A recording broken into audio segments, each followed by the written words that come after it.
Greetings and salutations. I hope everyone's having themselves a mighty fine day. Please like the video, subscribe, and hit the bell down so the Ghost of the 13-month series doesn't get you and you can stay notified.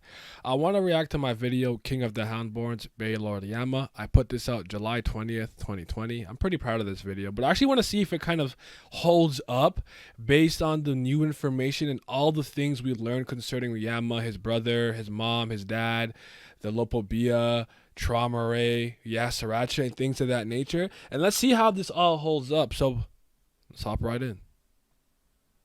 A little something like eeny, meeny, right from the beginning. Smoke a little pack, but the pack never timid. Church, but I'm seeing it. Curse when I'm winning. She need a new back. When it's back, I'ma bend it. Slap up some guinea, pass me the hen it. Watch a nigga black slipper yak, I'ma quit it. Swerve in the Benzie, perfume is Fendi. Bob and move fast, real fast like I'm Ricky. That's cause I'm pretty, came from the dirt. Shovel up a nigga, can't handle the work. Ooh, yeah, swing with it first. Young white girl like a ramble. And without further ado, it's time! Rawness and swag. Rawness and swag personified. That's it. That's the video. Thank you for watching. Have a good day. Tears all fall in my heart. I'm so corny. No. Turn it up. Turn it up. In all seriousness, I'm of the belief that Season 3 start was saved by the introduction of Baylord Yama. I think he's the best new character introduced this season thus far.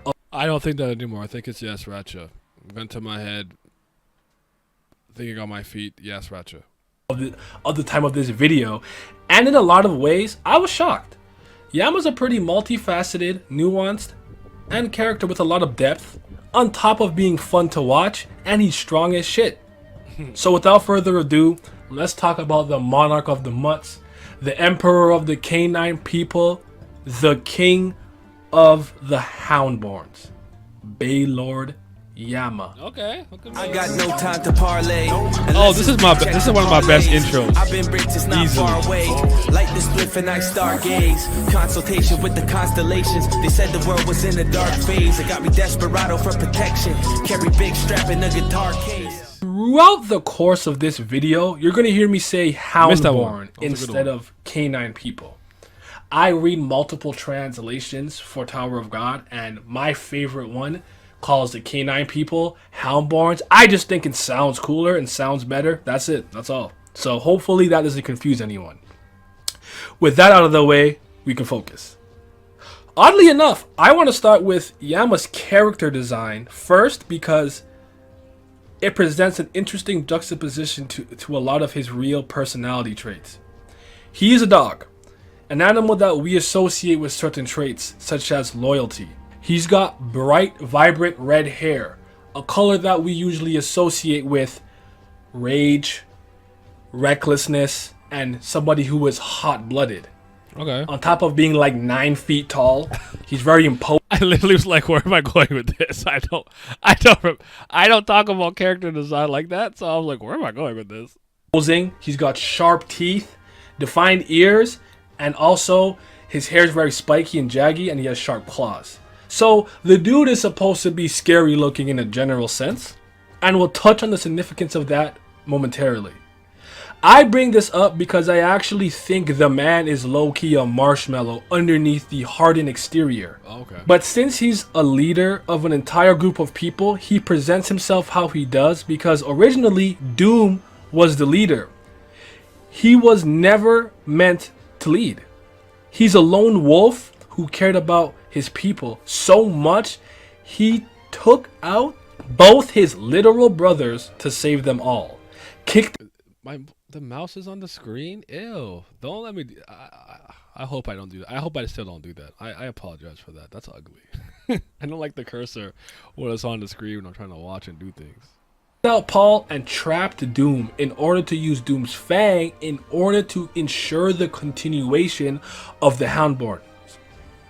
It is actually extremely vital to highlight this because there was a moment in time in the narrative where it seemed possible that Yama just usurped the seat of power from Doom by sealing him and then kicked out Paul solely for the purpose of being king of the canine people. While morality and ethics in the tower is going to depend on the person and what perspective they're coming from. I wonder how did I do that rainbow thing again? I don't remember how I did that. Sorry, this is editing. It was important to highlight that there's a part in the story where we weren't sure where Baylord Yama's kind of allegiances lied. We didn't know if we were really fucking with him. But obviously, in due time, this stuff was later expanded on upon, and we learned that Paul was just kind of always lagging behind, and it's sort of a non-factor, even though he has his own factions, and Doom was kind of an cursor. No. Still, he could have killed them, but he chose not to. Now, that all being said, yes, Yama does care about his race, but don't get it twisted because this nigga is raw. Yama doesn't make empty threats and is willing to do what it takes, even if that means killing Doom. Did I censor that? Raw as F? What, did I censor that? Where did that cut out for anyone else? Not just me?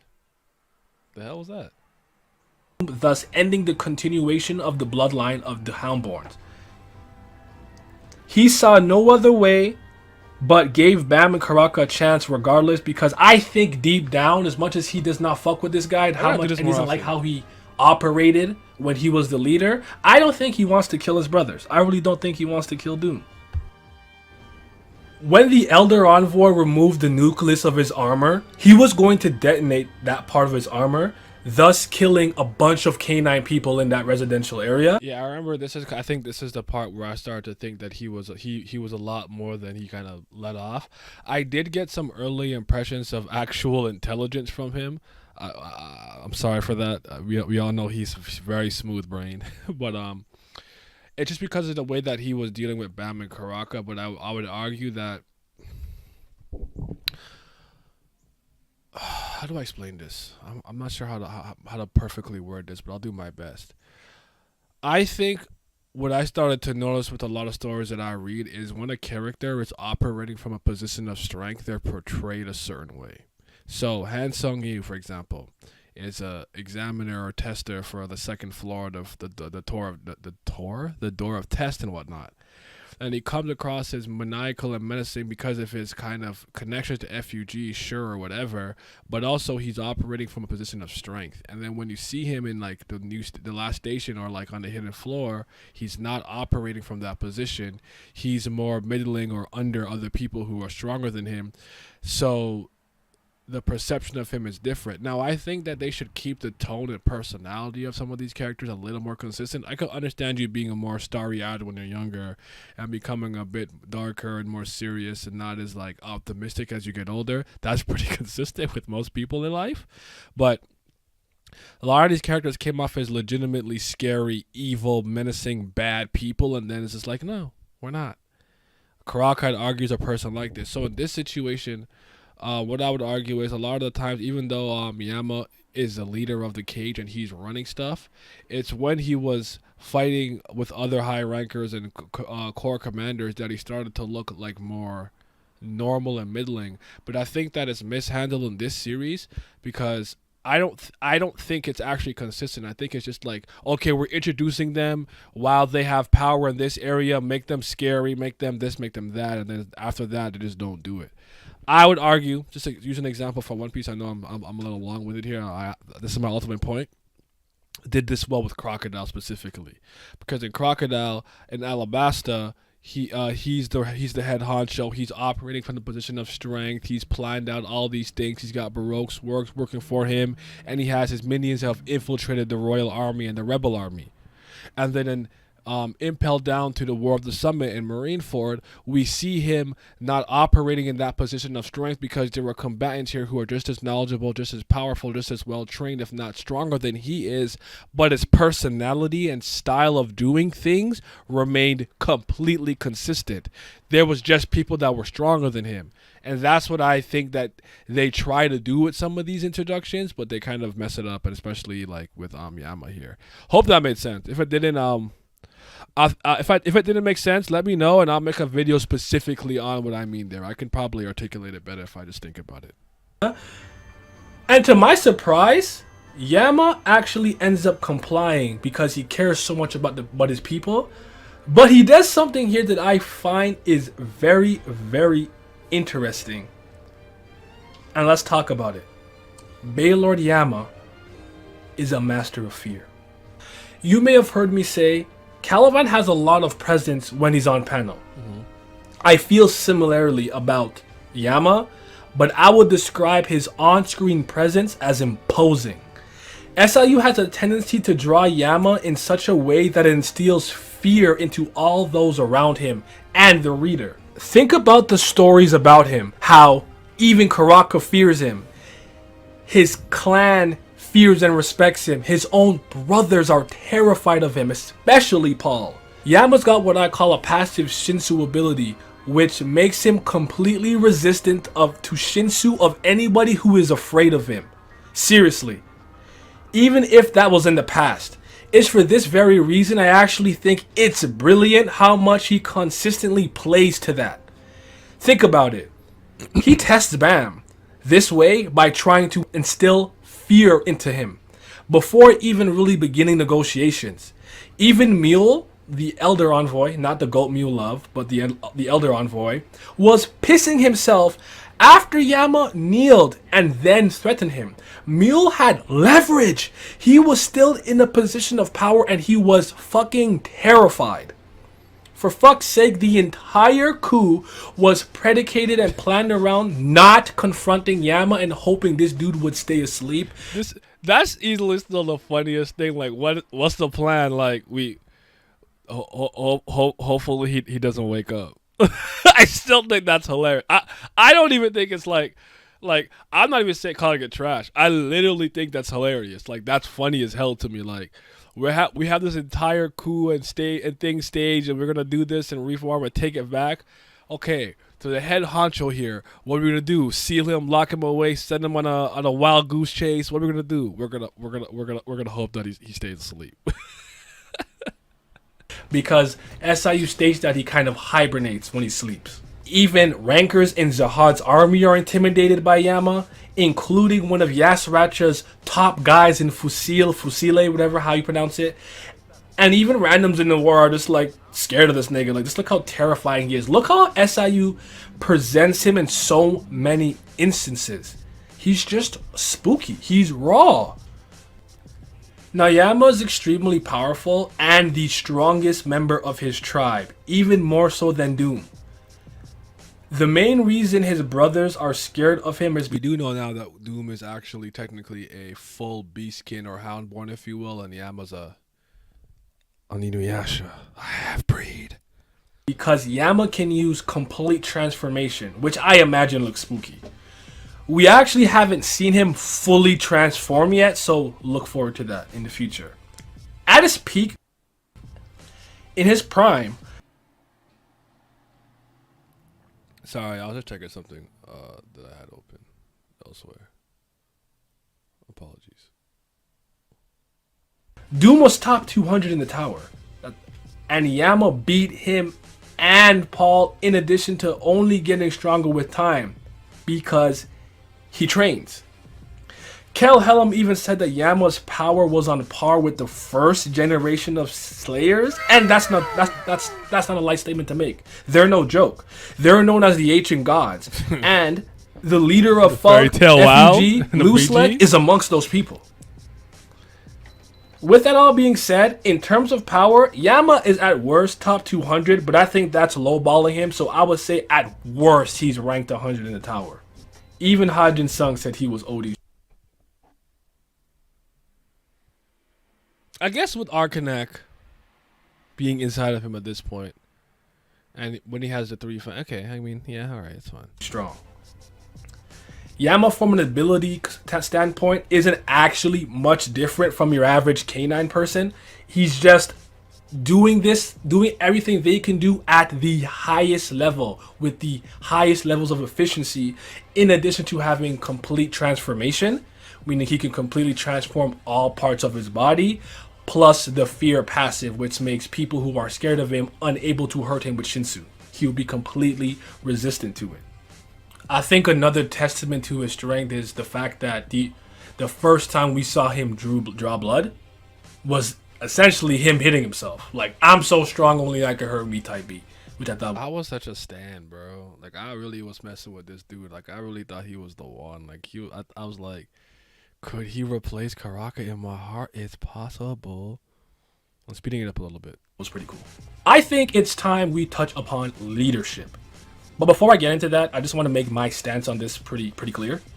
I don't believe there's such thing as a right way to lead or a perfect leader. I think people are complicated and nuanced, and everybody responds differently to certain types of leadership. There are varying styles of being a leader, both with pros and cons. I say this because the contrast and comparison of leadership styles between Yama and Doom is important. The only thing they both did that was really similar was lie for the greater good in Yama's case. Doom never really sharing the truth about their heritage, their father, and their connection to the Lobobia family. Yama lied about his ability to grant power to not cause chaos amongst his people.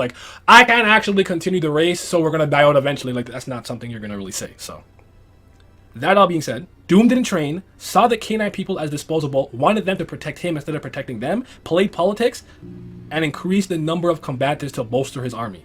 Yama was a lone wolf, trained a lot, didn't involve himself with the political stuff. And I think there's actually merit to both styles of leadership, with the only difference really being that Yama just cared. Even though he never really wanted to lead and he actually thinks he's still selfish, the fact that he actually likes his clan, even though he never really wanted to lead, the fact that he actually likes the clan was evident because look at how they see and respect Yama, even when he's down. Hell, even way back, there were those who were with Doom who did not want Doom to lead. They wanted him to get the fuck out. I think how the people you're leading see you, revere you, especially in times of hardship, says a lot about the captain of the ship. Yama may be an aloof leader, but I think he's a good one. I'm in my bag right now. Hold on. I thought it started off a little rough. I'm in my bag right now. This segment's moving me. Nonetheless. Now, moving forward, I just want to talk about some of the future role I think Yama is going to play in the story. First of all, I don't think Doom is going to see the end of this war. I think he will be using the Fang in such a way that he'll die in the fight against Yasaracha. I think Paul will end up leading the remainder of the K9 people, and Yama will go off to become a good, a true slayer. So I'm wrong. They're all alive and whatever, including Yasaracha, and he's on our side possibly. So it's kind of funny to think about it now with hindsight and retrospect. And actually involve himself with the inner workings of F.U.G. and things of that nature. That's what I believe. And he'll be on very good terms with Bam because there's no reason for them to really be on bad terms. So I'm actually very, very excited to see his role thematically as the story moves forward, to see if he's going to train, get stronger. I wonder what things he hasn't shown us yet. I really do think this guy's a great character. I think at a first glance, it's easy to write him off as, he's just raw, he's strong, he'll mess anybody up. But this is a guy that will do anything for his tribe and his people, including take the knee. But damn it, if you mess up even for a second, he will take you out the moment he gets the chance. He did not give Mule a second to even think about what to do next. Bodied him straight up. And I love it. I think he's a great leader. I think he's a fantastic character. I think he's fun to watch. And I think that's important because I don't know if I'd call him a great leader, but he's getting the job done to a certain degree and extent. But he has lost a lot of people recently due to what happened. But Yama also in a lot of ways reminds me of the kind of what's the actual term for these? I don't remember exactly, but the frog in the well. Where he is the like when he had to experience how grand and big the world was, he realized how small the well or the pond that he's from really is. So he had to grow up in that sense because he was operating in a lot of ignorance, in my opinion. If it's not fun, why would I read it? With that all being said, thank you guys for watching and have yourselves a mighty fine day. Shout out to the king of the Houndborns, Baylord Yama. So welcome to what I like to call the video afterthought section. This is kind of where I just off the cuff speak about certain things that I didn't fit in the video, couldn't really find a place with, or things that just slipped my mind until after I finish editing, which is usually what happens. I want to note that I think Yama's fight with Kel Helm was super duper pretty to watch. I loved it. It wasn't particularly long, but I thought it was interesting too because remember how I spoke about in the video that Yama's constantly very imposing? I think in that fight Yama's constantly on the attack, and I felt like SIU presented him in such a way that he's always more so kind of in the forefront of the panel or coming downwards on Kel Helm to kind of show this level of dominance, which I think was interesting. I have to talk about the fact that Yama's story was retroactive continuity. His story originally was tied to a place called Baylord, and one of the slayers named Immort that helped him climb up the tower and such, and he comes back and then becomes the king. But SIU has since kind of scrapped that idea and went with the whole three brothers narrative, on top of adding the father and them being part of the Lobobia family. And the only reason I haven't really spoken about this much or complained about it is because I actually think that is still a very strong flashback. I've said this multiple times. I'm sure you've heard me say this multiple times since this, but I still think that. I still think conceptually the story of Bayrod and Immort and Yama being connected in that way and some of the stuff with the Mad Dogs is a lot more interesting, but I don't hate this. I think the stuff with him, especially when it's extended into the Wang Wang stuff with Yasracha and Nendea and Tramare, it's serviceable. I don't have any issues. Story. I think the story of the Baylords and Yama is still very strong, even though I am a little disappointed there's less F.U.G connection that I like, because I really wanted to see how he morphed was going to play into all this, but it is what it is. I think Yama's kind of viewpoint on Paul is hilarious. He just thinks that nigga is a bitch nigga. Like, it's straight up like, you can send 100, it doesn't matter how many Pauls you send at me, or at the same time, I'll beat his ass. So it's just so funny. It's just like, and his relationship with Doom, because in a lot of ways, I don't think he likes Doom because of how he was, but there's always that familial love deep down inside, which, you know, it is what it is. I also think it's important to highlight Doom is a type that in times like danger, or like if he feels he can't win something, he'll kind of back out. Do I sound like Ben Shapiro to anybody? You going like, what am I talking about? I cannot speak that fast. I do not have the capability. This is just a funny little thing. So I'm gonna disrespect him to the highest of degree, just because he showed me a lot of heart. Okay, maybe I was a bad way to phrase this, but a lot of heart when Kel Helm literally had the curse on his heart. It was like, do as I say, kill me. I'm not doing shit. I'm in a joke. Heart. I get it. Kira. I respect that. I can respect that. But I respect Yama more because Yama was like, I'm not scared of this Yasracha guy. We go right after him, and he just wanted that revenge. Where Doom was kind of like, not, he didn't want to, but Doom also knows more. He met their father. He knows more about stuff. So it's kind of one of those things where maybe because Yama is operating from a place of ignorance, not that he's ignorant, but he didn't really go through it or see it, his perspective is just different. I guess the last thing I'll say, and then on the video is, I think Yama is smarter than he looks. I'm not going to say he's like Aguero or Shibisu or something, but my guy is smart. I particularly liked how he handled the negotiations with Karaka and Bam.